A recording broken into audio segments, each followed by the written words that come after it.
This is the JAFO Report. You know, I had one of those aha moments the other day, somewhere between my first coffee and the CBC morning headlines. I realized that religious people, bless their well-meaning souls, are quite literally myth-taken. Not mistaken, myth-taken.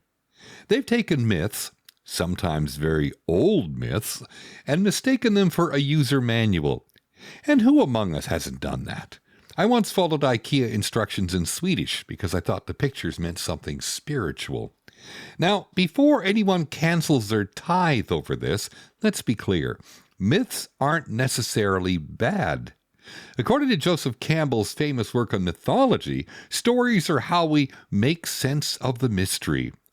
They're how we navigate life, death, and the void between doing our taxes and wondering what happens after. And, as Campbell pointed out, every culture stitches its big truths together using story. The trouble starts when someone forgets their stories and starts building condo towers on top of metaphorical sand. Take, for instance, when someone insists the Earth is only 6,000 years old, as reported in various creationist circles. That's like saying your granddad's transistor radio was designed before Marconi.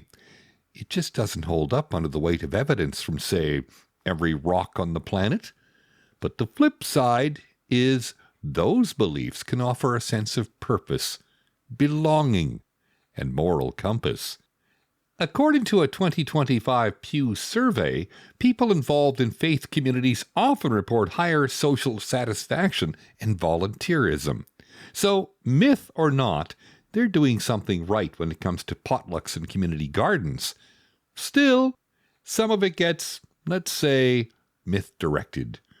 You'll find people praying for rain while ignoring climate change, or folks waiting for divine instructions while Siri's trying to give them driving directions. As reported in The Guardian, 40% of North Americans now say religion has less influence on their daily lives. But clearly, those influences pop up whenever we legislate who loves whom or which holidays deserve paid days off. So, you've got the positives: hope, ritual, community, and the negatives: division, judgment, and, occasionally, wars over whose invisible friend is realer. The mix can be cosmic and comic all at once. And maybe that's our species' signature move. We myth-take, then we myth-correct, and if we're lucky, we myth-evolve. Here on the West Coast, surrounded by 500 shades of green and the smell of cedar, I'd like to think we've learned to keep our myths gentle. You can believe in the flying spaghetti monster if you want, as long as you recycle and don't double park at Whole Foods. I appreciate you taking 5 minutes with this boomer. If you enjoyed it, please like, subscribe, and check out my merch coming soon. Who am I, you ask? Just another friendly observer. Call me JAFO. The JAFO Report.ca.